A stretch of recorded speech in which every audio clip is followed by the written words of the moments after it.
김고광 목사님께 논참 부탁드리겠습니다. 먼저 원고를 보면서 참 좋은 원고들이다 그런 생각을 했습니다.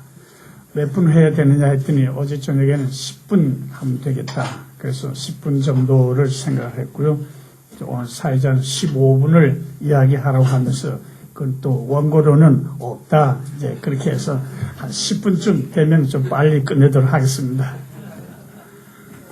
세 분의 발제를 보면서 한번 우리 염 교수님은 성서적인 입장에서 통합적인 지도력에 대해서 말씀해 주셨고, 우리 박중화 목사님께서는 그 교회 목회적인 차원에서 그 리더십에 대한 말씀을 해 주신 걸로 알고 있습니다. 또 우리 박삼총님께서는 사회적인 차원에서 통합적인 리더십에 대한 말씀을 해 주셨는데, 세 분 다 정말 새로운 좋은 그런 관점 또 포인트를 해 주셨다고 생각합니다. 오늘 우리 한국 사회 또 한국 교회 오늘 현실에서 통합의 리더십이 필요하다. 그런 것 때문에 오늘 가진 이 대화의 마당이 적은 것이지만은 그 의미는 크다. 그렇게 생각을 해봅니다. 왜냐하면 오늘 우리 한국 사회 또 우리 교회를 둘러보면 어느 곳에서든지 소통이 잘 이루어지고 있다. 커뮤니케이션들이 잘 이루어지고 있다. 라고 하는 곳을 찾기 어렵기 때문입니다.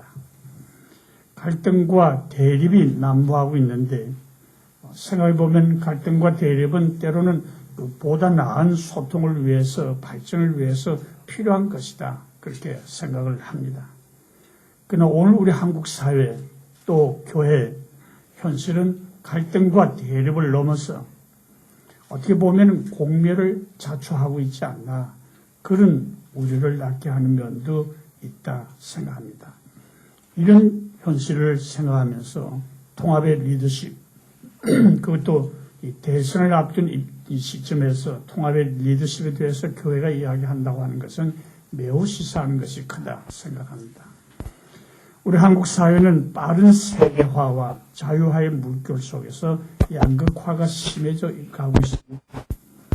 단순히 생활의 양극화뿐만 아니라 사고의 양극화가 더욱 문제를 확대시키고 있지 않나 저는 그렇게 생각하고 있습니다. 외환 위기로 대변되는 한국 사회의 경제적인 변화 속에서 경제의 양극화가 점점 벌어지고 있고 그에 따른 문제 해결의 실마리를 풀어가는 통로인 그 사고와 커뮤니케이션이 더욱더 벌어지고 있는 이런 형편에서 우리가 문제의 심각성을 보고 있습니다. 서로의 입장과 문제점을 드러내고 그것을 통합해서 사회 발전을 위한 상호 이해와 상호 문제 해결을 찾아내도록 하는 지도력이 그 어느 때보다도 절실하다 생각합니다. 지나간 10년을 외환 이후의 시대라고 규정한 후에 이 새로운 시대의 양극화를 풀어내기 위한 노력과 방법이 세계화와 그에 따른 우리 사회의 정치, 경제, 정신적인 통합을 이끌어내는 지도력을 우리가 모색해야 한다 생각합니다. 이러한 때에 우리가 대선을 앞두고 있습니다. 제 생각에는 이번 대선은 어느 정당이 승리하느냐고 하는 문제가 아니라고 생각합니다. 피해갈 수 없는 세계적인 변화와 우리 사회에 급변하는 이런 변화, 그리고 통일을 향한 역사적인 변화를 어떻게 이끌어 나갈 것인가 하는 국가 민족의 정체성에 문제가 있다. 그렇게 생각하기 때문입니다. 세계는 냉전 시대의 이념의 대결을 넘어서 또 다른 차원의 대결이 세계화의 물결 속에 일어나고 있다고 하는 것을 우리가 알고 있습니다. 우리 사회는 양극화로 치닫는 갈등 넘어서 또 다른 갈등들을 우리 안에서 경험하고 있습니다.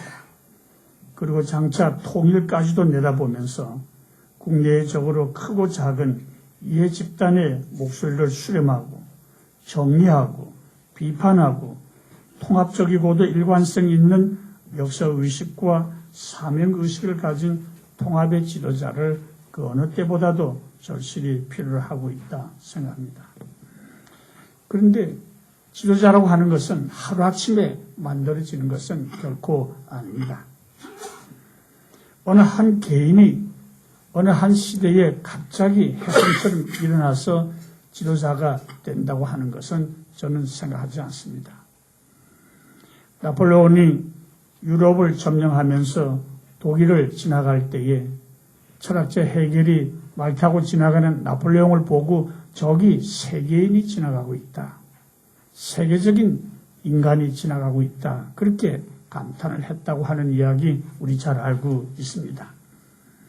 그러나 지도자라고 하는 것이 헤겔의 말처럼 그렇게 갑작스럽게 세계인이 되어서 우리 앞에 혜성같이 나타나지는 않습니다. 지도자는 만들어지는 것이다. 저는 그렇게 생각합니다. 그 만들어짐의 과정이 중요하다 생각합니다. 그 과정에서 정신적인 가치와 도덕적인 훈련이 갖는 역할은 어떻게 보면 지도자로 만들어져가는 과정 속에서 가장 중요한 요소라 생각을 합니다.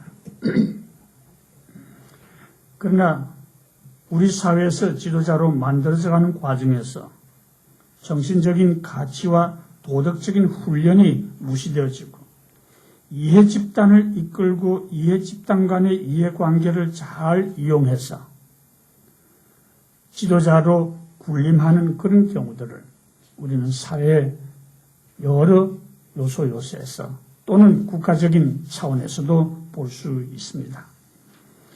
오늘 우리 사회가 겪고 있는 이 갈등의 문제, 그리고 이 갈등을 풀어나갈 통합적인 지도자가 절실히 필요하다고 느끼는 것은 바로 이런 만들어짐의 과정을 거쳐서 이루어진 지도자, 그런 지도자가 별로 없기 때문에 연유하지 않을까 생각합니다.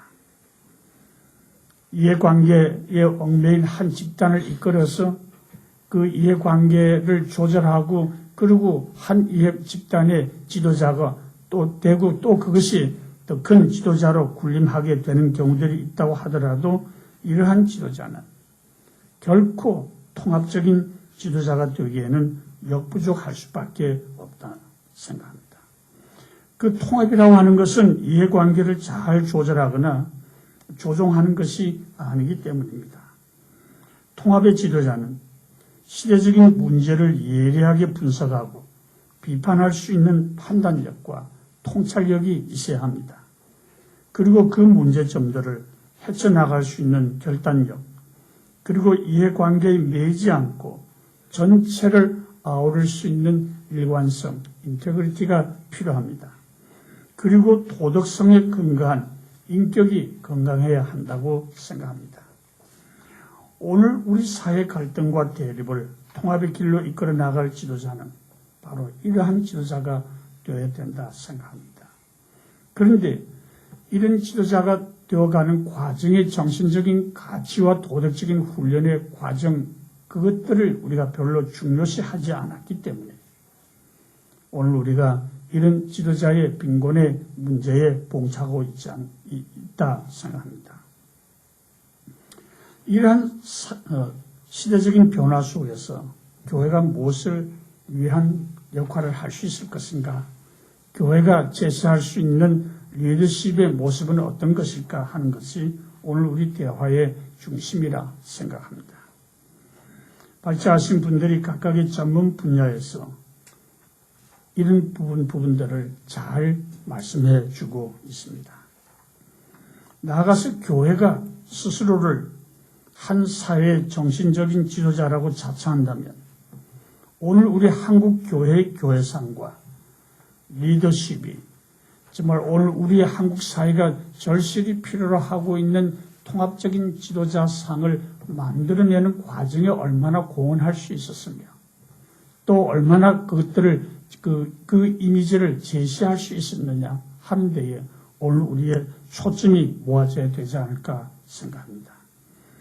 그러나 오늘 우리 교회 그리고 한국 교회 지도자들이 가지고 있는 정신적인 가치와 도덕적인 훈련이 지금 이대로는 안 되는 것을 우리 분명히 발제자들의 지적들을 통해서도 알 수 있습니다.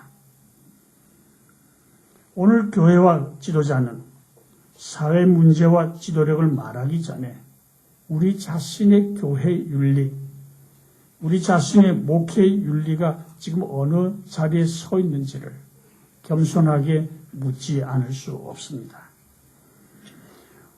오늘 우리 한국 교회의 윤리, 목회자의 윤리, 선의 경쟁을 넘어서 갈등과 대립을 넘어서 그야말로 적자 생존과 양육 강식이라고 하는 가장 비윤리적인 형편을 벗어나지 못하고 있습니다.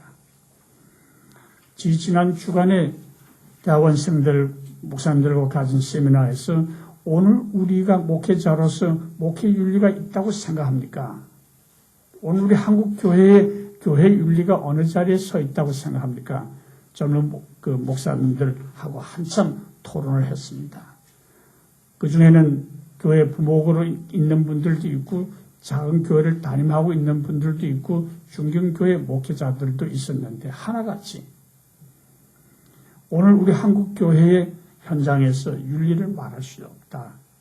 목회 윤리라고 하는 것은 그건 더더구나 말할 수가 없다 하는 이야기를 교파를 초월해서 이구동성으로 말하는 것을 들었습니다. 그것을 보면서 오늘 우리 사회가 절실히 필요로 하고 있는 그 통합적인 리더십을 이야기할 수 있는 한국 교회의 위치가 너무 초라하지 않느냐 그런 생각입니다. 교회와 그 지도자는 하늘의 소리와 땅의 소리, 하나님의 말씀과 사람의 말을 듣고 통합의 정신으로 나가고 이끌어갈 수 있는 이가 되어야 된다 생각합니다. 저는 그것을 사도적인 지도자라, 아포스톨릭 리더라, 아포스톨릭 리더십이라 그렇게 말하고 싶습니다. 사도는 시대의 사람들과 문제를 바라보면서 그 당시에 그곳에서만 통용될 수 있는 것을 보지 아니하고 보편적인 관점에 서서 하나님의 말씀에 따라 모든 것을 살피고 그리고 이끌어가려고 하는 그 일관성을 가진 지도자, 사도적인 지도자라 그렇게 생각합니다.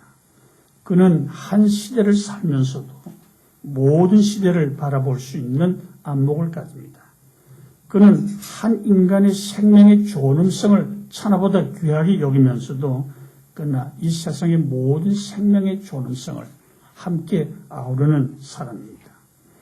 거기에 그는 하나님의 사랑과 관심으로 어느 하나의 이해 집단에 얽매이지 않고 모든 것을 통해서 모든 사람을 위한 그런 꿈을 제시하는 지도자요, 이끌어가는 지도자라 그렇게 생각합니다.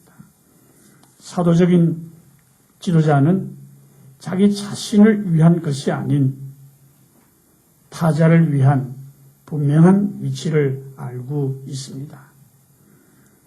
오늘 우리 한국 교회가, 한국 사회가 필요로 하는 그런 지도자, 통합적인 지도자 상을 제시해야 한다고 할 것 같으면 저는 이와 같은 사도적인 지도자, 그 지도자 상을 제시할 수 있어야 한다 생각합니다. 그런데 오늘 우리 한국교회 또 한국교회 지도자라고 생각하고 있는 우리 자신들이 과연 사도적인 그런 지도력을 가지고 우리가 목회하고 있느냐라고 물어볼 때에 정말 오늘 떨어져 있는 한국교회의 윤리, 목회의 윤리 속에서 사도적인 지도자 상을 우리 교회 안에서조차 참기 힘든 것, 우리 솔직히 인정하지 않을 수 없습니다. 그렇지만 희망은 우리에게 있는 것이 아니고 하나님께 있기 때문에 우리가 못다하기 때문에 주저하고 말하지 못하는 것 떠나서 우리 한국 사회에 절실하게 필요로 하는 통합적인 지도자 상을 위해서 우리 교회는 이 사도적인 지도자 상을 좀 더 다듬고 또 훈련하고 스스로를 사도적인 지도자의 발자취를 따라가면서 우리 한국 사회와 한국 국민에게 제시할 수 있는 오늘 우리 한국 교회가 그 일을 통해서 한국 사회에 공헌할 수 있는 새로운 길을 모색할 수 있지 않을까 생각을 합니다.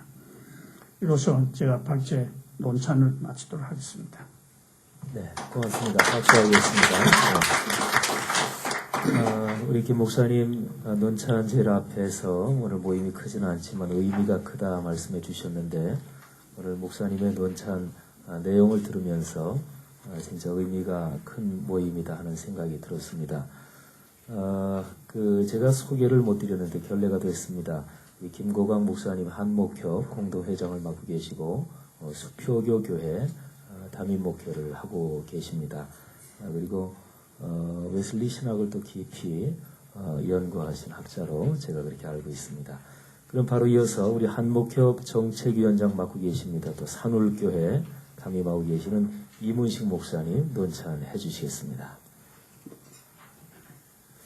네, 오늘 평소에 존경하던 우리 박종화 목사님, 또 우리 염재열 교수님, 또 박병옥 총장님 이 발제를 들었습니다. 한 번은 이제 이 교회의 리더십에 대해서, 한 번은 정치의 리더십에 대해서, 한 번은 사회적 리더십에 대해서 이렇게 얘기를 해주셔서 2시간 동안 들으면서 공부를 참 많이 했다 하는 생각이 들고요.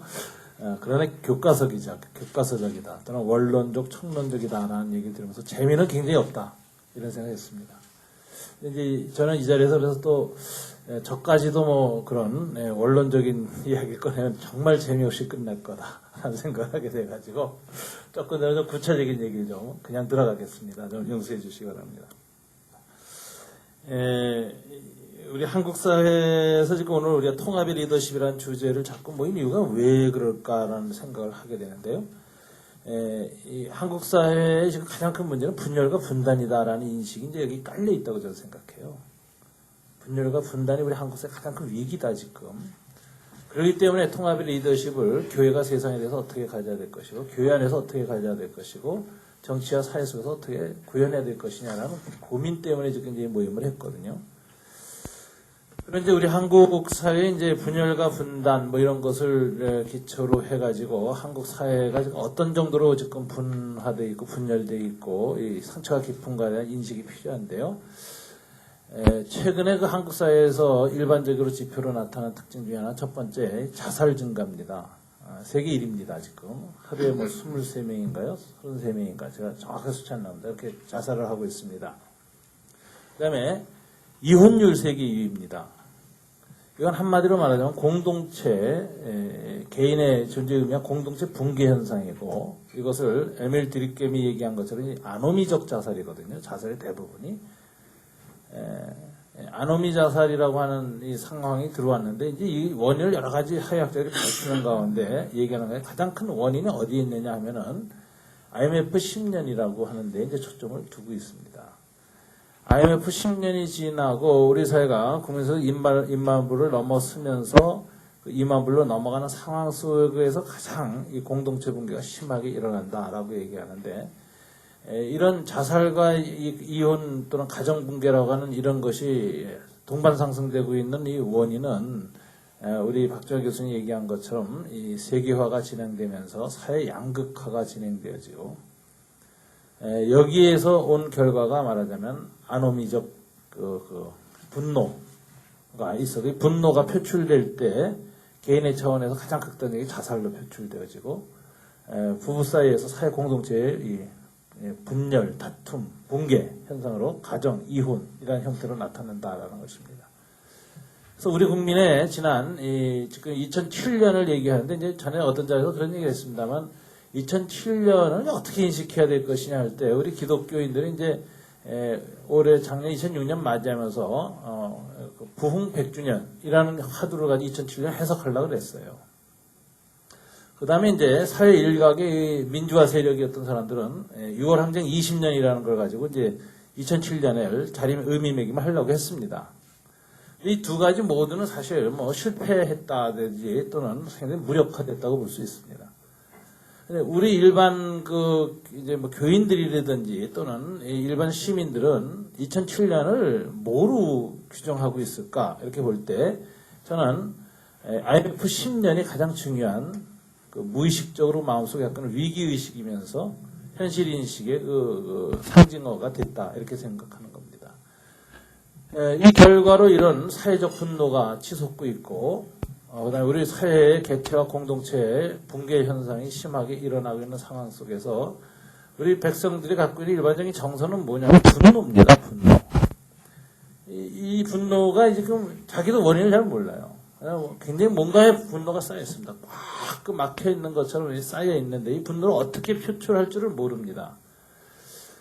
그래서 그 후 우리나라에 이것이 정치 형태로 나타난 상황을 이제 분석한 정치학자들의 글을 보면은 아주 독특한 특징이 노무현 정권에서 나타났는데 도처의 분노가 계속 강화됐고 촉발됐고 촉진됐다는 겁니다. 이제 보수 세력 입장에서는 이제 노무현 정권의 뭐 이 좌파 정권의 등장에 대한 분노를 집회를 통해서 굉장히 확산시켰습니다. 그리고 우리가 저 분노 표출이 두 가지가 나타나는데 그런 그 이념적인 측면에서의 그 분노 표출이 있었고 두 번째는 이제 지지했던 사람들 노무현 정권을 지지했던 사람들 청년들이나 개혁적인 마인드 갖고 지지했던 사람들은 노무현 정권의 그 국가 경영 능력의 그 비효율성 여기에 대한 실망과 분노 네, 그것이 나타났는데 이 분노가 이제 나타난 특징을 가만히 보면은 두 가지 형태였습니다. 첫째는 여러분 기억하시겠습니다만 대통령 그 탄핵 시도가 있었을 때 국민의 분노가 폭발적으로 나타나면서 뭐로 왔냐면 한나라당이 대선에서 왕창 무너지는 것이었습니다. 그래서 표가 쏠림 현상이 왔죠. 한쪽으로 확 기울어졌습니다. 그 다음에 또 총선이 있을 때는 총선 과정 두 번째 총선 과정이 있고 지방선거 있을 때는 무슨 현상이 왔냐면 총선에서는 한나라당이 완전히 무너졌고 지방선거에서 무슨 현상이 왔냐면은 이 주택 문제 이게 이 노무현 정권의 그 국가경영 능력의 그 나이브한 무능성 같은 것이 가장 결과적으로 나타나는 게 아파트값 폭등하고 서민이 붕괴되는 그런 거기서 생긴 그 분노와 박탈감과의 저항감이 굉장히 커가지고 지방선거에서는 한나라당이 전체 또 싹쓸이하는 쪽으로 갔습니다. 요걸 분석하기를 어떤 사람이 분석하면 스윙 현상이라고 그러더라고요. 완전히 좌에서 우로. 그러니까요, 무슨 정치적 이념을 가지고 어느 한쪽을 쭉 진보다 보수다 해가지고 일관성 있게 지향하는 게 아니라 우리 서민 대중들은 그 IMF 10년에서 겪게 되는 이 양극화 현상에서 겪게 되는 수많은 소외와 상처와 박탈감을 갖고 있는데 이 박탈감을 갖다가 심화시킨다고 여겨지는 그런 사람에 대한 분노를 표출하는 행태로 정치 행위를 하기 때문에 굉장히 이념적이다라는 거예요. 본능적이고 이런 상태에서 하는데 어떤 때는 이 노무현 정권을 중시하는 개혁 세력에 대해서 몰표로 갔다 어떤 때는 정반대로 가는 막 왔다 갔다 하는 현상을 보이면서 우리 국민들은 지금 현재 이성적 상태가 아니다라는 거예요. 분노가 꽉 차 있다는 거예요. 이성적으로 판단할 수 있는 여유도 힘도 없다는 겁니다. 지금 현실 속에서. 그래서 이번 그 대선도 이제 뭐 어떤 평가를 하느냐면은 누가 어떤 비전을 제시하고 어떤 가치를 제시하고 어떤 정책을 제시해서 끌고 가는 선거가 아니라 누가 이 분노의 덫에 걸리느냐 여기에 초점을 받은 그 전략만이 난무하는 정치판이 됐다. 이런 평가까지 하고 실제로 그럴 가능성이 굉장히 많다는 겁니다. 이제 뭐 BBK 사건이라든가 이제 여러 가지 이제 지금 누가 이 국민적 분노의 덫에 걸리게 하느냐 이런 것입니다. 이런 것이 우리 국민의 지금 현실의 상황이다. 이렇게 본다면 이걸 어떤 이론을 떠나서 우리 정서가 이제 이렇다는데 이런 정서가 이제 왜 왔느냐 할 때 아까 말한 것처럼 소외입니다. 경제 양극화 또 어떤 이 소외 이런 것들이 이제 상당히 그 차지의 자리를 잡았고 그 다음에 이제 국민들이 그 분노하는 것 중에 하나는 이제 이 정쟁적인 게 너무 싫다. 소모적 전쟁. 지금은 국민들은 하루하루 살기 힘들어 죽겠는데 지도자라는 사람은 그 이념 논쟁하고 빨갱이 논쟁하고 발목 잡고는 정쟁하고 이러는 것에서 진절머리가 나가지고 어떻게든 이 국민의 마음을 치유하고 하나로 통합하고 싸매줄 수 있는 지도자가 없느냐라고 목매어 하고 있는데 그런 조짐을 보이는 사회 집단이 안 보인다라는 겁니다. 그 절망감이 이제 굉장히 또 크다는 거예요, 지금 현재. 여기서 한 가지 짚고 싶은 것은 이제 교회에 대해서도 이 분노에 대해서 교회가 걸렸습니다. 이게 아프가니스탄 사태였습니다. 아프가니스탄 상황도 이렇게 보면은 우리가 전에 그 이라크에서 그렇게 됐을 때의 상황하고 7년도 지나지 않았는데 아프가니스탄은 비슷한 상황인데 국민들이 대하는 태도와 교회를 대하는 태도가 확 달라졌습니다. 왜 달라졌는가? 그럼 분당샘물교회가 훨씬 더 많은 문제가 있었기 때문에 그건 아니라는 거 우리들이 잘 알고 있죠. 국민의 정서가 달라졌습니다. 교회에 대한 태도가. 왜냐하면 교회가 분노의 대상에 정치권하고 비슷하게 좀 걸려 들어갔다는 거예요. 왜 거기에 걸려 들어갔을까 하면 그동안에 교회가 7년 동안에 보인 행태가 아까 상징의 극대화라는 표현이 나왔는데 정치는 상징의 극대화다라는 거예요. 교회가 한국 사회에서 어떤 상징으로 극대화됐는가 할 때 보면은 아주 분열과 분단의 중심이 교회다라는 인상을 아주 부정적 인상을 상징을 갖게 됐다는 겁니다. 뭐 시청 앞 집회라든가 또는 어떤 내용의 옳고 그름을 잘 얘기하지 않습니다만은 어쨌든 간에 사학법 재개정 과정에서 국민들한테 무슨 그 내용을 떠나서 무슨 인생을 줬냐면은 교회는 자기가 관련된 기득권에 대해서 굉장히 집요하다. 라는 느낌을 줬다는 거죠. 그 내용이 뭐 일리가 있다 없다든 간에 그런 측면에서 굉장히 국민들한테 부정적인 그런 것이 좋고 그런 것들이 차츰 분노의 자리로 좌표 이동을 기독교가 하게 됐다는 거죠. 그랬다가 아프가니스탄 상황이 딱 터지니까 분노가 폭발해가지고 인터넷으로 나왔는데 그냥 막 그저 과도한 분노 현상이 이제 왔습니다. 이런 것들을 보면은 지금 우리 국민의 상황이 말하자면 실사구시적이 않은 아주 논쟁적인 이 어떤 사회 세력, 그 교회든 정치든 사회 세력에 대해서 두 번째 국민들의 이 소외와 이 박탈감을 갖다 위로해주지 못하는 그런 사회 집단이나 정치 세력에 대해서 그리고 더욱 사람들에게 분열과 분단을 갖다가 부채질하는 제 세력에 대한 분노가 온 국민의 마음속에 내재로 꽉 차 있는 상황이다. 이걸 갖다가 먼저 우리 현실 진단으로 좀 봐야 된다는 생각이 듭니다. 그리고 여기에 대해서 이제 통합의 리더십을 제대로 제시할 때 지도력을 인정받는 집단이 된다. 한국 교회도 그렇고 정치 정파나 지도자들도 마찬가지고 마찬가지의 위기에 똑같이 우리가 몰려 있다라는 생각을 하는 겁니다. 어떻게 이 분열과 분단, 이 소외, 그다음에 아노미적인 분노 때문에 자살과 이 공동체 붕괴가 일어나고 있는 현실 속에서 어떻게 새롭게 우리 사회를 이끌어갈 수 있고 통합하고 치유할 수 있는 리더십을 갖느냐라는 숙제가 우리 교회에 주어져 있습니다. 이런 부분들에 대해서 우리 세 분의 이 발제를 다시 한번 검토해보면서 좀 현실적으로 정돈을 할 필요가 있다는 생각을 좀 하고요. 조금 더 저는 좀 현실적으로 넘어가서 이제 뭐 박병옥 총장님도 썼고 우리 영 교수님도 얘기를 했고 박정학 교수님 좀 그 부분을 이제 좀 이번에 좀 잘 안 다루셨습니다만 이제 현실 정치가 이제 대선이 이제 앞에 있기 때문에 붙는데 과거의 그 두 정권 내 이 정치를 할 때 이제 문제가 뭐냐면은 이미 그 민주화가 진행되면서 우리나라의 민주화는 안타깝게도 이념이나 정당 중심으로 분화된 것이 아니라 지역을 중심으로 분화됐습니다.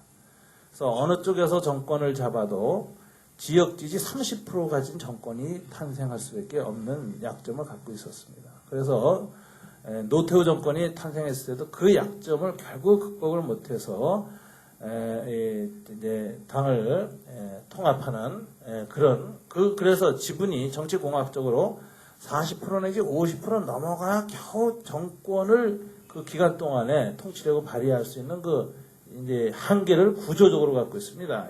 지방 정치 세력의 이 중앙 정치를 장악한 다음에는 그걸 넘어가기 위한 통합을 나름대로 하는 방식입니다. 그래서 전체 공학적 통합을 했던 겁니다. 이런 것이 이후로 계속됐다고 봐야 됩니다. 그래서 김대중 정권은 이 DJP 연합인데 이것도 정치공학적 연합이었는데 이 연합을 할 때 명분과 이 연합을 성사시킬 수 있는 방식이 소외 연합이었습니다. 그러니까 영남을 중심으로 한 그 당시 정치 세력에 대해서 호남과 중부와 강원도를 아우르는 충청도까지 아우르는 이 DJP 연합을 통해 소외 연합을 통해서 정권 창출을 했고 노무현 정권은 개혁 연합을 해가지고 노동자, 농민, 지식인 그 다음에 호남에 있는 사람들까지 연합해가지고 개혁 연합을 가치로 해서 정권을 잡았습니다. 그럼에도 불구하고 이 노무현 정권이 이 지역연합의 한 형태였던 이 민주당과 결별을 해서 열린우리를 창당을 하고 그 후에도 지지했던 세력들이 계속 민노당 같은 것이 따로 떨어져 나가면서 갖고 있는 정치 지분이 한 30%도 안 되는 상황으로 떨어지니까 갖고 있는 그 지지계층의 근본 이익이 떨어지니까 포퓰리즘 할 수밖에 없었던 겁니다. 그래서 이제 언론을 매체로 해서 대중에게 직접 나서서 이 지지율 또 여론조사에 근거해서 이 권력을 갖다가 창출하려고 하는 시도를 끊임없이 했는데 이걸 하면 할수록 마이너스가 나기 시작한 겁니다. 그래서 나중엔 아무리 대통령이 나와서 뭘 해도 그냥 가만히 있는 게 낫다라는 냉소적 반응이 나올 정도로 까먹고 말았는데 이런 파퓰리즘을 할 수밖에 없었던 이유가 30% 지분 내지 20% 지분으로 떨어질 수밖에 없는 그 어떤 그런 한계가 있었던 거거든요. 이래서 이 개혁연합이 이 실패로 끝나게 되면서 노무현 정권에서 이걸 극복할 수 있는 길은 현실적으로 인정한 것이 그래가지고서 이제 한나라당과의 연합까지도 중간에 생각하는 그런 과정을 거쳤습니다. 이러면서 이제 노무현 정권이 지금 이제 간신히 지금 이제 문을 겨우 닫고 있는데 문제는 그 다음입니다. 지금 현재 정치에서 누가 대통령이 되든지 간에 지금 상황 속에서는 또다시 30% 정권밖에 나올 수밖에 없다라는 상황이 주어지는 것인데 결국은 또 어떤 형태로도의 정치공학적인 것이든지 어떤 현실적으로 정권 운영을 끌고 가려면은 무슨 연합을 해야 되는데 이제 어떤 연합을 할 것이냐 하는 것인데 대부분의 지금까지의 연합이 굉장히 이제 이익 중심적 연합 또는 힘의 어떤 계산에 의한 공학적 연합이었다라는 걸 생각할 때 이제 이러한 상황을 바라보고 있는 한국교회가 다음 사회 속에서 다음 정치 상황 속에서 어떤 리더십을 발휘하는 쪽으로 가야 될 것이냐 하는 고민을 이 자리에서 좀 하지 않을 수 없다고 생각합니다. 그래서 이제 영 교수님한테 특별히 또 정치학을 하셨으니까 이 질문 좀 드리겠는데 과연 중도연합이 가능한가라는 것입니다. 중도연합이 가능한가. 다음 정권에서 중도연합을 창출할 힘이 우리 기독교 안에 하나의 어떤 방향성으로 통합적으로 우리 안에서 또 일어날 것이냐는 문제입니다.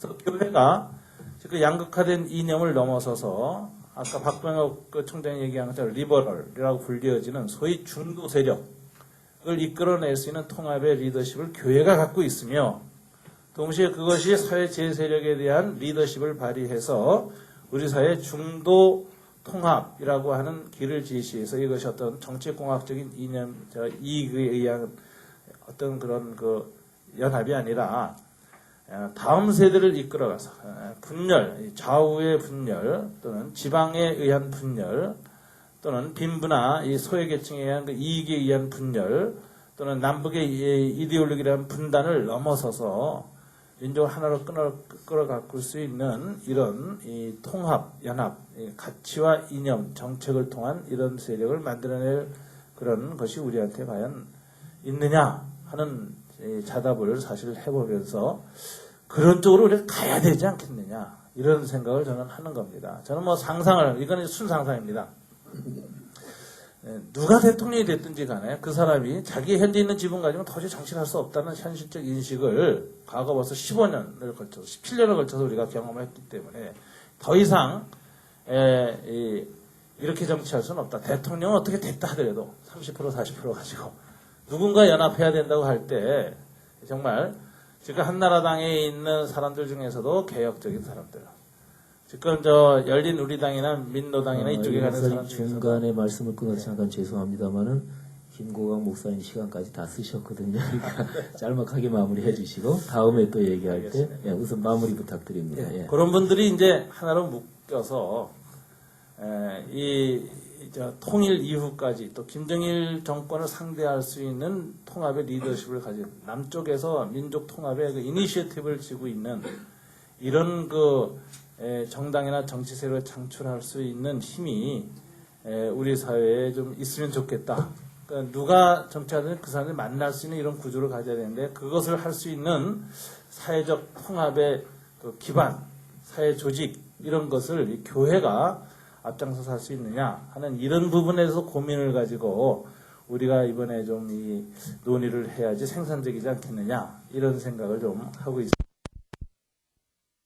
대선 관련 통합적 리더십 문제를 거론해 주셨고 그리고 마지막 부분에 분단 문제와 관련된 것도 거론해 주셨어요. 사실은 실질적으로 얘기해야 될 주제를 우리 이문식 목사님께서 보따리로 다 풀어놓으셨는데 제가 이야기로는 아까 박정호 목사님께서 맨 나중에 그 명상적, 묵상적 주제식으로 분단 문제를 던져놓으셨어요. 십자가와 연관해서.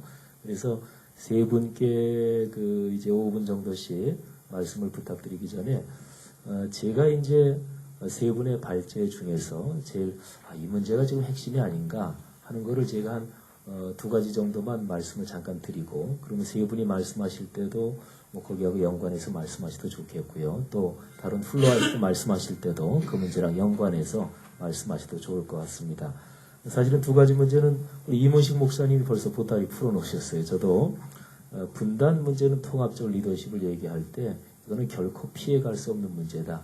박종호 목사님이 사실은 전문가신데 저는 박 목사님 발제문 집에서도 이렇게 원고고 보면서 박 목사님이 통합적 리더십 말씀하시면서 왜 분단 문제를 말씀 안 하시나 저는 이상하게 생각했는데요. 하여튼 그 문제하고 또 대선 관련 통합적 리더십 문제 그 다음에 또 하나는 이게 이제 염 교수님 우리 전문가 계십니다마는 교회의 정치 체제가 도대체 뭔가 근데 민주주의가 교회의 정치 체제인가 이렇게 만일에 인정한다 그러면은 우리 발제하신 분들의 궤를 전부 다 쭉 같이 이게 궤적을 쫓아갈 수 있을 것 같아요.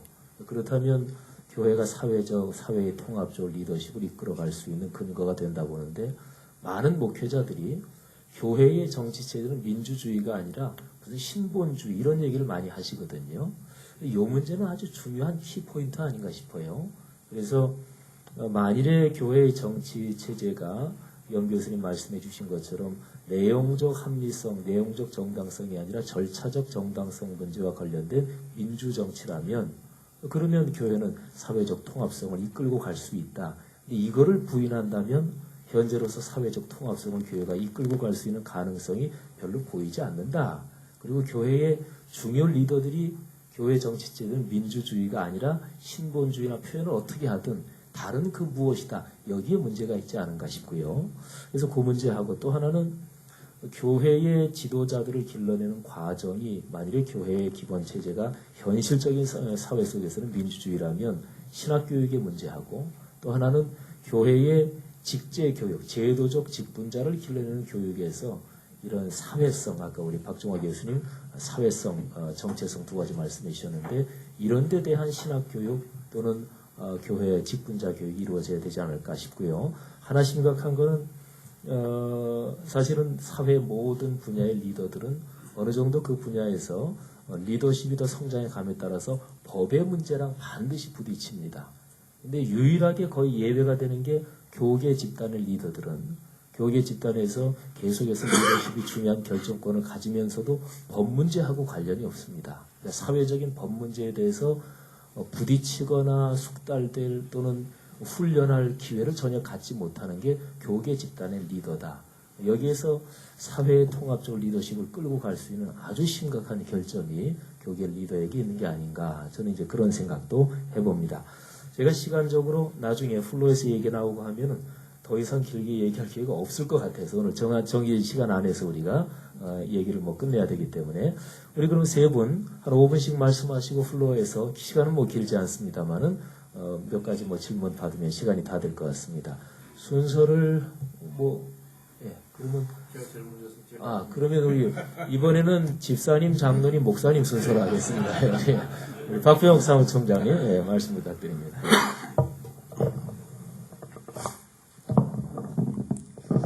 예, 대선이나 분단 관련해서 제가 어떤 깊은 생각을 갖고 있지는 않습니다. 다만 가지고 있는 생각만 간략하게 뒷부분에 적어놨고요.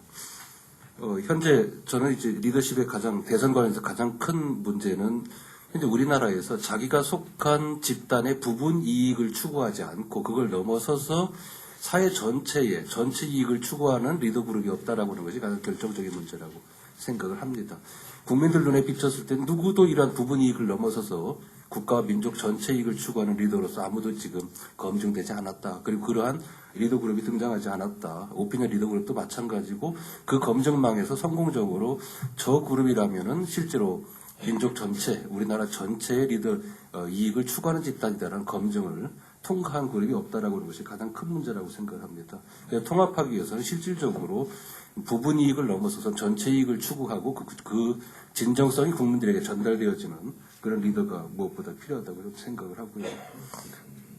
그리고 두 번째로는 이제 여러 가지 이제 말은 개념들은 많이 나오고 있습니다만 실제로 현재 나타나 있는 것들을 넘어서서 정말로 통합이라고 하는 것은 아까 말씀드렸던 대로 가운데를 정하는 것이 아니기 때문에 국민들에게 우리 사회 87년 6월 항쟁 이후에 그 민주주의 이후 그리고서 97년에 IMF 이후 그 두 가지의 갈등을 넘어설 수 있는 또 하나의 새로운 우리 사회 비전과 그것을 이룰 수 있는 사회 원리와 정책 대안을 준비하고 있는 집단 그것이 실제 또 리더십의 내용이 될 거라고 생각을 하고요. 그리고 세 번째로는 그런 것들을 추구해 나감에 있어서 제반에 이미 일상화된 사회적 갈등을 통합하고 그리고 그것을 생산적인 에너지로 바꿔서 우리 사회를 끌고 나갈 수 있을 만큼의 실력과 또 국민들이 믿고 따라올 수 있도록 하는 도덕성을 가진 그룹 리더 이 세 가지가 저는 대선돼서 그리고 대선뿐만이 아니라 이후 통합의 리더십으로서 반드시 필요한 것이 아닌가 하는 생각을 좀 갖고 있습니다. 저는 통합의 리더십 특히 대선뿐만 아니라 이제 분단의 문제를 거론했을 때 실질적으로 저는 통합의 컨텐츠 문제를 사실은 거론하고 싶습니다.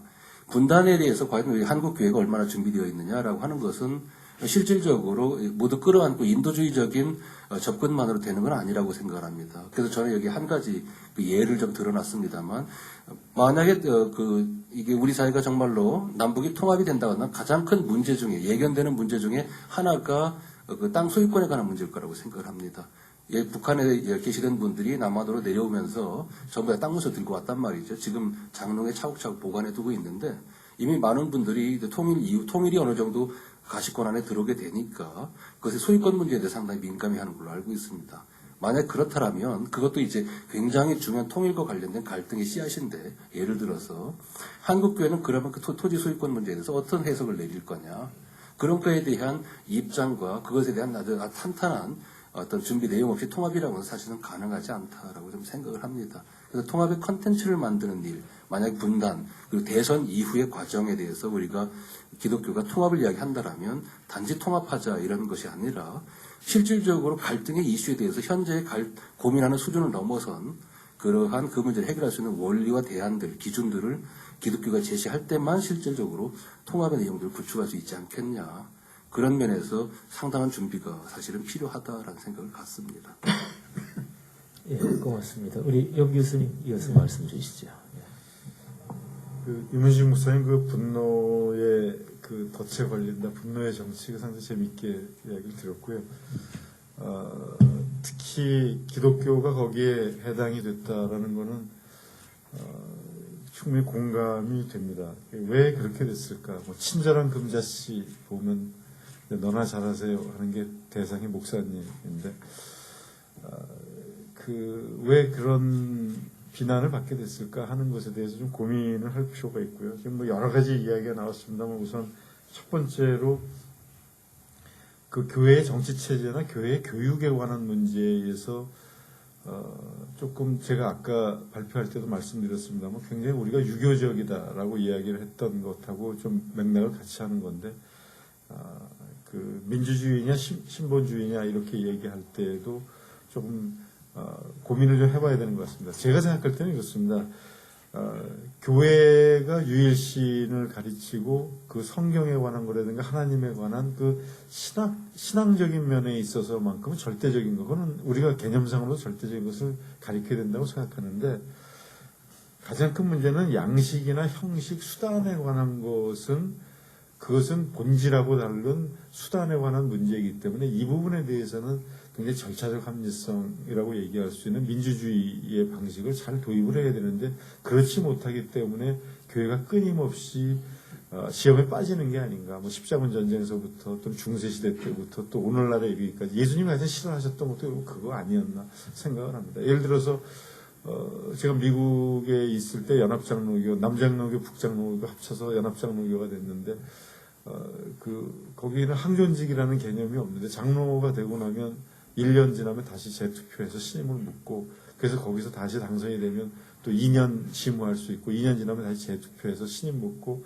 그러면 3년 할 수 있고 그래서 6년을 총 하게 되면 반드시 1년은 쉬어야 되고 왜냐하면 절대적인 가치를 가지고 자꾸만 교회를 보게 될 가능성이 있기 때문에 쉬어야 되고 예를 들어 30대 뭐 20대 여성 장로들도 막 나오고 그러는데 우리는 대표성의 문제에서도 별로 심각하게 이건 형식의 문제인데 마치 그것이 하나님의 명령인 것처럼 이렇게 얘기를 한다는 거죠. 예를 들면 저도 교회에서 끊임없이 주장하는 거가 뭐 이제 그런 거죠. 의식을 잘 못하는 건데 왜 그 여자 화장실이 훨씬 더 많아야 되고 커야 된다고 저는 생각을 하는데 왜냐하면 여성 신도도 많고 여성들이 훨씬 시간 많이 걸리는데 남자들 화장실은 많이 비어 있지만 예배 끝나고는 여성분들은 줄 서 있고 뭐 이런 것들 굉장히 의식하지 못하는 남성 중심주의적인 사고방식 이런 거는 당연히 깨져야 된다는 거죠. 제가 미국에 가 있을 때 스탠포드 대학에서 한 해는 여자 목사님 계셨는데 예수님을 여성으로 해갖고 해놨더라고요. 저는 깜짝 놀라갖고 이런 불경한 일이 그랬는데 상징이라고 얘기를 하더라고요. 그래서 거기서 다른 해석을 하는데 저는 굉장히 받아들이기 아직도 이렇게 쉬운 건 아니지만 그래서 제가 그런 얘기를 했습니다. 거기 미국 목사님하고 얘기할 때 구역 모임에서 저는 한국에서 굉장히 그 자유주의적이고 진보주의적인 입장에 있습니다. 그랬더니 당신은 아직도 굉장히 보수주의적이다 이렇게 얘기를 하던데 한국적인 사고하고 굉장히 다른 것 같습니다. 그래서 교회에서 가르쳐야 되는 거는 저는 이렇게 생각합니다. 우리 교회에서도 너무나 많은 물량적인 가치 또는 절대적인 것 이것은 꼭 지켜야 된다라는 것을 너무나 사람들한테 많이 가르쳐줘 갖고 다름에 대한 것의 수용성이 굉장히 낮은 것 같습니다. 예를 들면 청년부에서도 저는 꼭 없애라고 하는데도 계속 하고 있는 거가 저희 교회 청년부도 몇 기 이런 게 있습니다. 기수를 굉장히 많이 따집니다. 여전도회도 5살 나이도 잘라갖고 모이거든요. 그게 무슨 의미를 갖는 건지 나이가 그렇게 우리 사회에서는 중요한 건지 예를 들면 뭐 제1여전도회는 몇 살부터 몇 살까지 한 살 생일 넘어가면 그 다음 여전도회로 넘어가고 그게 무슨 선교를 하는데 무슨 의미가 있는지 그런 것들이 빨리 무너져야 된다라고 생각을 하고 있습니다. 또 이 물량적 가치에서 가장 심각한 것 중에 하나는 아까도 제가 말씀드렸습니다만 이게 우리가 같이 가꾸어야 될 공동체인데 이것을 굉장히 그 현대 그 분업의 원리에 의해서 나누고 있다는 거죠. 예를 들면 저희들이 헌금 내고 나머지 요즘은 전부 다 아웃소싱 해갖고 청소 용역 회사들이 들어와서 청소하고 우리가 아끼는 교회당이면 우리가 같이 청소하고 우리가 같이 음식을 나눠야 되고 우리가 같이 해야 되는데도 불구하고 안 되는 거죠. 이게 어디까지 확산이 되냐 하면 제가 찬양대 때문에 많이 고민을 했는데 찬양대 지휘자, 반주자 다 살해하고요. 엄청나게 많은 돈을 점점 좀 에스컬레이트가 되고 심지어 그게 내려가다 보니까 이제는 유치부, 유아부까지 찬양대 지휘자, 반주자 살해하고 안 하면 애들은 대학생 애들이 음대 애들이 다 딴 데로 가고요.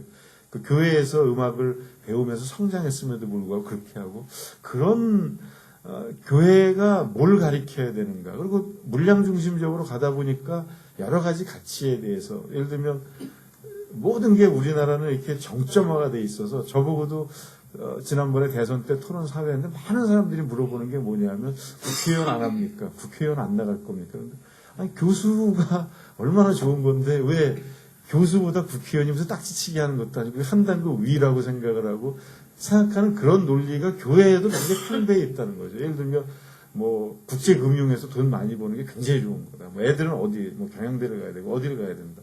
이런 논리가 너무 많이 있는 거를 이제는 21세기의 교회가 깨기 시작하는 것이 좀 돼야 되지 않겠는가. 그리고 그래 좀 다양성도 인정을 하고 차이도 인정을 하고 앞으로 곧 500만 명 정도의 외국인들이 우리나라에 살게 될 텐데 그런 단일민족이라고 자랑하지 말고 다양성을 인정하는 쪽으로 교회가 간다면 그러면 훨씬 더 사회로부터도 그 존경을 받을 수 있고 정치에서도 한마디를 할 수 있는데 뭐 중도연합 질문하셨습니다만 중도연합이 가능한가? 저는 이런 분노의 정치 속에서는 중도연합이 안 된다고 생각합니다. 지난 10년 동안 아주 분노에 차갖고 기득권 정치인에 대해서 공격을 해왔기 때문에 이제 기득권이 다시 정권을 잡는다고 하더라도 또 분노가 이제 니네들은 무능한 사람들이고 진보는 아무것도 못한다라고 또 공격을 할 텐데 참 안타까운 일이죠.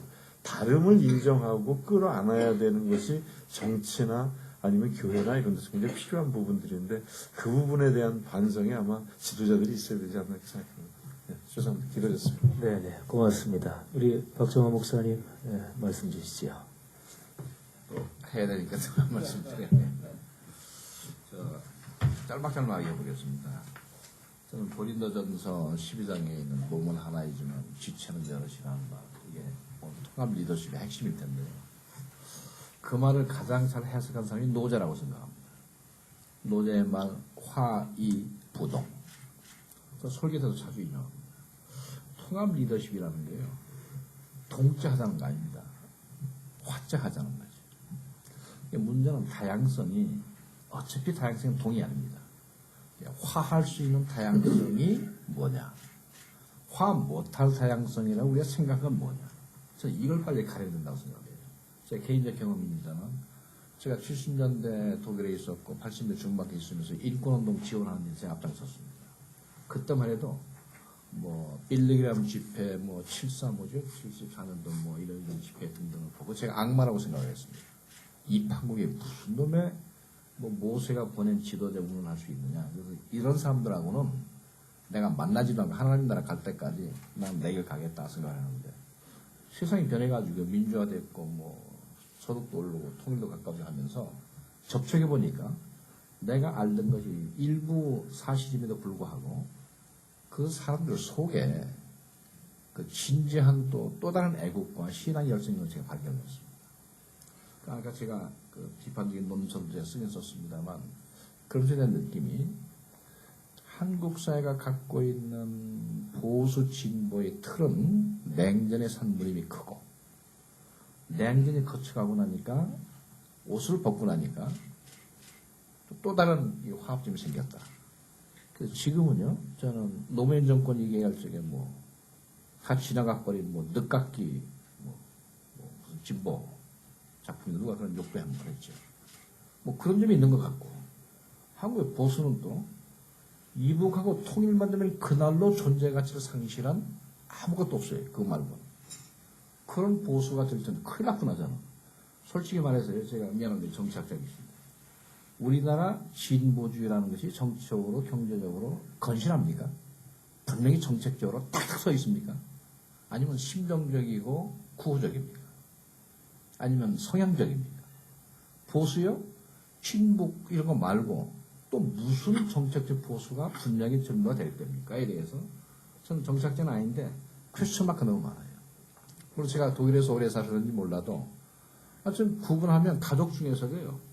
아내하고 남편이 진보 보수를 갈리면 사랑을 하면서도 정치할 때까지 끝까지 가요. 정책화돼서 그래요. 그렇다고 갈라선 것도 아니잖아요. 우리는 보수 아니라 진보라도 가족끼리 같이 갑시다 다 같이 가는 거고 총회장 선거 때 보니까 진보 보수가 어디가 있어요? 돈 주면 다 가는 거고 지역을 다 가는 거고 무슨 놈의 목사님들이 그렇게 합니까? 장로님들이. 우리나라는요 진보 보수가 정책화되지 않아요. 솔직하게 겸손하게 반성해야 됩니다. 그러니까 지금 보수 진보의 싸움이라는 것은 정치 슬로건이지 저는 정책화되지 않다. 이거 인정하자. 그런데 그동안 외형적인 독재 없어지고 돈 좀 벌다 보니 부자가 됐다. 11대 강국으로 좋습니다. 그다음에 저는 내실이 부족한 유형상의 부와 정치도 민주화됐다고 그러는데 민주를 즐길 줄 모르는 좀 이상한 민주화가 됐습니다, 지금. 그렇지 않습니까? 이런 거에 대한 자가 비판이 먼저 있어야 되는데 교회는 성장됐다는 성장의 그늘 속에 들어가 보면요. 수많은 게 성장입니까? 아까 뭐 분노, 좌절. 교회도 많죠. 솔직하게. 그 무슨 뭐 복음이 그런 복음이 있어요. 그러니까 막 강적으로 위치해서 뭐 은혜 받자고 그러는데 아니 그것도 한두 번이지. 어떻게 광적인 신앙생활을 이렇게 유지를 해야 됩니까? 민주사회에서. 성숙한 사회지 못해. 그래서 저는 이런 걸 보면서요. 지금 상황은 저는 중간 아주 과도기적 상황이라고 생각을 합니다. 그러나 희망은 있다. 왜? 우리가 그 숱한 최근의 과정을 지나오면서요. 안 죽었어요. 그 IMF 때도 안 죽었고요. 그 무수한 독재사회에서도 안 죽었고 꿋꿋이 살아나서 여기까지 왔는데 그거는 제가 보기에는 이제 신앙주로 고백하면 하나님이 택하셔서 고생 좀 해라. 시련이다. 앞으로 큰 일이 있다. 저는 그렇게 생각하고 우리 견뎌왔다. 이렇게 생각을 합니다. 그래서 저는 희망적으로 얘기하겠는데 우선 그럼에도 불구하고 지금 문제 중에 하나가 뭐냐면 제가 화해부동 얘기한 거는요. 저는 우리 사회가 빨리 갈등이 뭐냐 물을 때 화할 수 있는 갈등이 뭐고 화 못할 갈등이 뭐냐는 것을 조금 분석해서 전문가들한테 받자. 그러니까 화할 수 있으면 갈등이라 하지 말고 다양성의 생산적 대결이다. 이렇게 부르자. 제가 북 얘기하려고 합니다. 솔직히 말해서 저는 공산주의 싫어합니다. 사회주의도 싫습니다. 유럽에서 경영해보니까요. 언어는 건사한데요. 실질적으로 매만나 있어요. 저 실제로 마음에 맞지도 않고요. 저는 이미 제 체질이 그것대로 살만한 체질이 아닙니다. 제가 이제 부르주아가 됐어요. 고백합니다. 뭐 많은 게 진보적인 얘기를 할 수 있는데 이북 가서 느꼈고 동그라파 가서 느꼈고 저는 이게 좋습니다. 아주. 이제 타락했지요. 그럼 현실은 어떡합니까? 그런데 저는 북한 공산주의건 사회주의 공산주의건 저는 두려움이 없습니다. 제가 만나본 공산주의나 사회주의는요. 그냥 용어가 그렇다는 거고 프로파간다가 그렇다는 것이지. 그러면 저를 잡아먹습니까? 내만큼도 못한데. 저는 솔직히 말해서 자주 접촉하다 보니까요. 저한테는 그냥 친북 그러면 느끼는 생리적 불안감은 없습니다. 오히려 측은합니다. 물론 이제 안보 측면에 따로 있을 수 있고 뭐 경제 측면에 따로 있을 수 있는데 우리 사회는 너무나 허상적인 불안 구조를 구조화시키고 이념화시켜서 지금 모두에게 모자를 씌우고 있다. 그래서 이거 벗게 됩니다. 신중하게 안 벗기면요. 북을 마치 무슨 뭐 이상한 걸 본다든가 현실 이상으로 본다든가 현실 이하로 본 것은 현실적으로 잘못입니다. 있는 그대로 한번 좀 봐주자. 근데 중요한 것은 제가 이런 얘기 들으려고 합니다.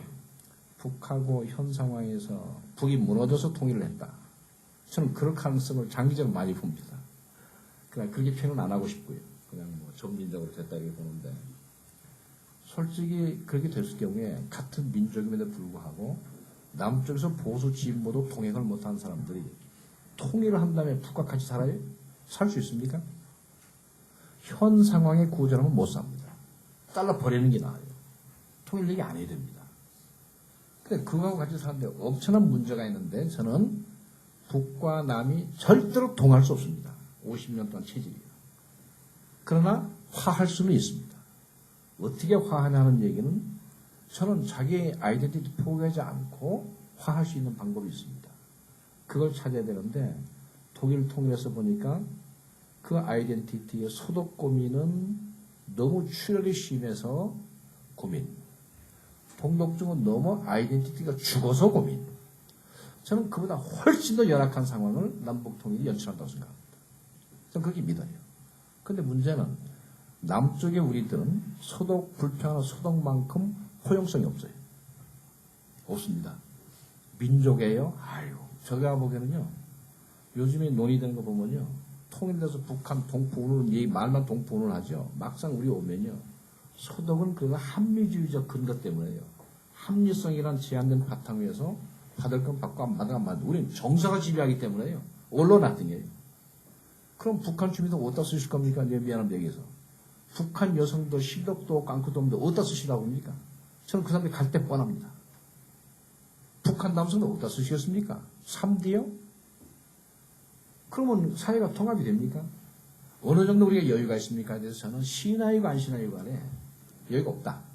그러니까 북원 동독만 훨씬 더 못한 이 말이 주체성이지 그런 상황이 있고 제 개인적 평가예요.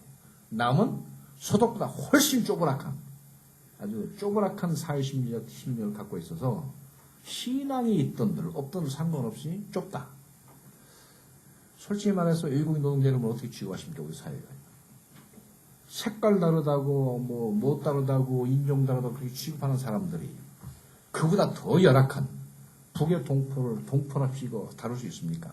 못 다룹니다. 저는 이렇게 좀 막가는 얘기 같은데요. 저는 이렇게 생각을 했습니다. 이 땅에서 외국인 노동자들을 법적 처취하는 건 별도 치고라도요.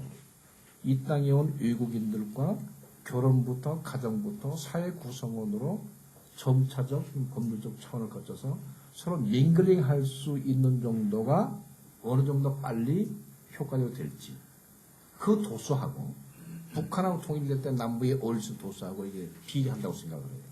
이거 없이요. 북과 남 통일해가지고 사회적으로 인간적으로 제가 보기에는요. 더 엄청난 혼란, 아까 분노 말씀하셨죠? 혼란, 조직화된 분노, 이념화된 소외 엄청날 겁니다. 정부도 없고 이념도 없는 사람 죽이는 일입니다. 그럼 뭐가 생기냐면 사회적 불안이 핀발합니다. 누가 불안 책임질 거예요? 사회적 소외는 누가 책임집니까? 사회 안전망 누가 질 거예요?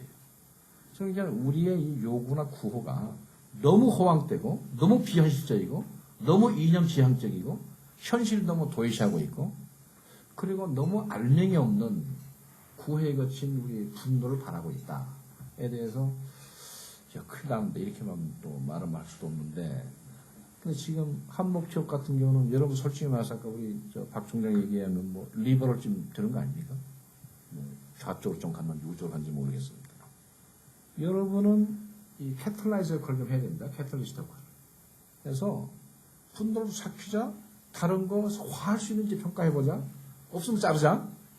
그리고 뭔가 이게 다양성을 끌어안고 살 수 있는 준비가 돼야 됩니다. 전 통일이 뭐 정치 통일이 어떻게 하는 얘기는 뭐 그렇게 될 겁니다만 그러나 문제는 인간과 사회적 통합, 삶의 통합이 교회의 과제로 등장합니다. 근데 준비가 안 되고 있어요. 여전히 강단에서 설치는 것만으로 뭐 선포하는 거 되는데 제가 독일 사람 얘기 보니까요. 저 사람들은 준비가 됐는데 보니까 속에서 불불 끓는데요. 아니 차라리 안 만난 것만 못할 정도로 끓어요. 그러나 생존 때문에 그냥 버티고 있는 상황을 제가 보는데 남북한 상황은 더 어렵습니다. 자, 그럼에도 불구하고 세계 열강들이 엄청난 경쟁하는 속에서 이 한반도 살아야 되겠고 남북 관계는 어렵고 또 뭐 정치하니까 남남 갈등은 심하고 우리 현실입니다.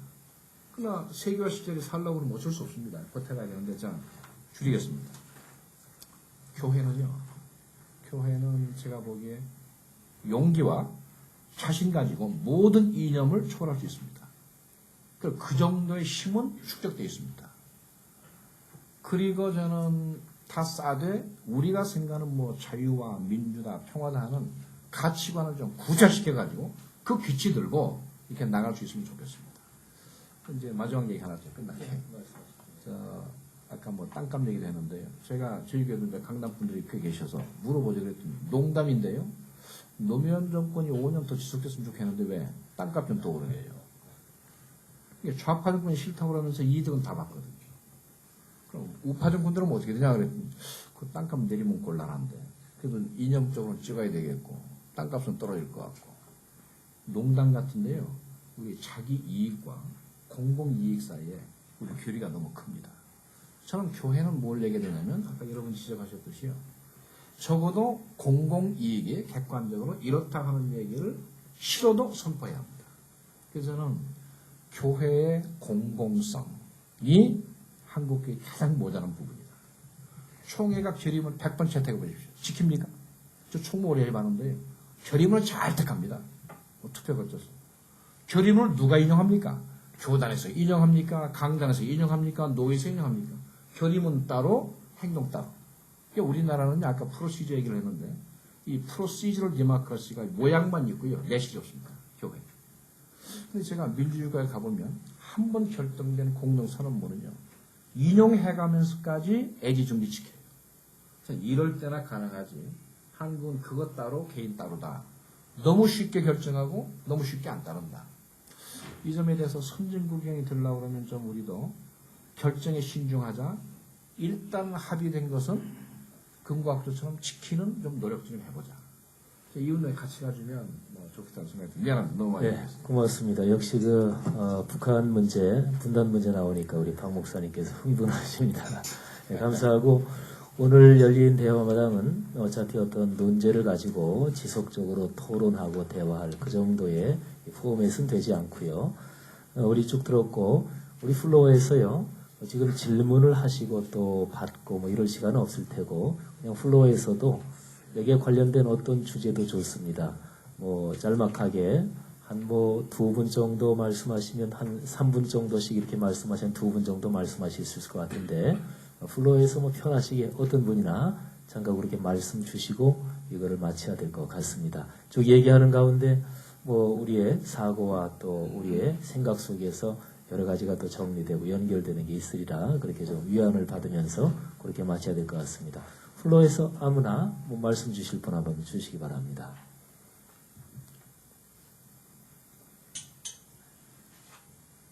아멘인가. 네, 전부 다 아멘이시죠. 네, 우리 김원배 박사님. 네, 아예 제가 마이크를 드리겠습니다. 2분 정도 하시는데. 질문이시든 예. 아까 그 4가지 마지막 결론 부분에서 그 정치인들이 갖춰야 할 리더십에 대해서 말씀해 주셨지 않습니까? 그 얘기를 들으면서 그것이 우리 교회를 이끌어가고 있는 지도자들도 같은 리더십을 가져야 되는 건지 아니면 그에 따른 다른 리더십을 갖추는 것이 필요한지 하는 거 묻고 싶었거든요. 그 문제와 관련해서 이문식 목사님께서 우리 한국 사회의 그 양극화 현상을 분석하면서 분노의 그 현실에 대해서 분석해 줬는데 이런 현실 속에서 그런 그 정치인들이 가진 리더십과 같은 리더십을 가지면은 우리가 교회 안에서도 통합의 역할을 해갈 뿐만 아니라 사회 안에서도 그 역할을 충분히 해갈 수 있는 것인지 여부를 평신도지만은 좀 묻고 싶었어요. 네. 그리고 그런 지도자들이 정치 지도력 가운데서도 보이는지 또 교회 지도자들 가운데서도 보이는지 좀 묻고 싶었거든요. 예, 아주 간단하게 그러면, 그냥 예. 답만하겠습니다. 예, 이게 그럼 영 사실은 교수님 먼저 답을 해주십시오. 교회 지도자들한테 필요하고요. 그다음에 제가 바라고 싶은 거는 그런 식으로 교계의 지도자님들이 해주셨으면 좋겠고 더 바라고 싶은 거는 앞으로 우리나라의 지도자들을 키우기 위해서 교회가 그런 훈련들을 좀 많이 했으면 좋겠다는 생각을 갖고 있습니다. 네네. 그러면 한 분 정도 누구 좀 말씀 주시겠습니까? 네네. 제가 마이크를 드리겠습니다. 주봉 목사입니다. 감사합니다. 우리 교회라고 하는 것이 결국 어떤 교회라고 하는 틀이 갖춰지면서 어떤 자꾸 서서하게 제도화되어가는 이런 상황이 되어서 나중에 목회는 하나님의 말씀을 선포하면서도 현실적인 교회 현장의 문제를 어떻게 보수하고 지켜가느냐 하는 문제하고 내부적인 갈등이 계속 있게 되는 현실이라고 보는데 이 땅 문제 아까 얘기도 나왔지만 사실 오늘날 우리 교회에 목회하는 교역자들이 정말 하나님이 이게 주시는 말씀이라고 믿고 제대로 전하고 있는가? 이것은 우리 모두가 함께 고민해야 될 굉장히 중요한 주제라고 생각합니다. 교회가 너무 많은 걸 가지고 있게 됐거든요. 그러다 보니까 하나님의 말씀하고도 부딪히지만 그러나 교회 현장을 다죽이고 또 그것을 보존하고 유지하고 지키고 이렇게 하려고 하다 보니까 공적인 것보다는 사적인 것에 매이는 이런 부분들이 우리 한국교회의 현실이 아닌가. 이러다 보니까 정말 주님께서 이 시대에 우리 한국교회를 향해서 뭘 요구하시고 크리스찬은 어떻게 살아야 되는가 하는가에 대한 냉철한 메시지가 과연 너무 고갈되지 않았느냐. 이게 그런 부분에 있어서 우리를 이제 극복해가는 이런 정말 어떻게 보면 말씀을 쫓아서 경우에 따라서 모든 것을 포기할 수 있고 놓을 수도 있다고 하는 이런 부분에 대한 대각성의 어떤 성찰들이 제대로 좀 일어난다면 정말 광범위하게 그 안에서도 좋은 일들이 자꾸 발생되지 않겠느냐 가능성도 찾고 말이죠. 우리 성경에 보면은 역시 우리 뭐 다 같이 고민하는 거지만 예수님이 가장 오셔서 십자가 달리시기까지 처절하게 부딪혔던 게 교회 그때 당시에 유대교 지도자들이었거든요. 그들은 계속 보수하려고 했고 예수님은 그게 아니라고 한 것을 말씀해 주셨던 거죠. 근데 오늘날 한국교회가 성장 과정에 있어서는 그래도 정말 자신을 극복하고 또 은혜 받으려고 굉장히 노력했지만 이제는 굉장히 배가 좀 불러졌습니다. 그러다 보니까 제대로 말을 못해요. 너무나도 어렵게 됐어요. 그래서 이 문제를 어떻게 극복해 가야 될 것인지 이 문제를 좀 우리 함께 고민하면서 우리 뭔가 전체적인 어떤 통합이라고 하는 것은 그런 차원에서 찾아봐야 되지 않을까 하는 생각이 좀 들어서 말씀 좀 드립니다. 네, 우리 최 목사님의 말씀은 우리가 전부 다 과제로 안고 그렇게 하면 될 것 같습니다. 시간이 충분치 않고요. 또 전체적으로 사실은 우리 이문식 목사님이 꼭 또 말씀하실 게 사실은 더 있으신데 아까 주제를 쭉 다 펼쳐놓으실 것 같은데 시간상 뭐 여기서 마쳐야 될 것 같습니다.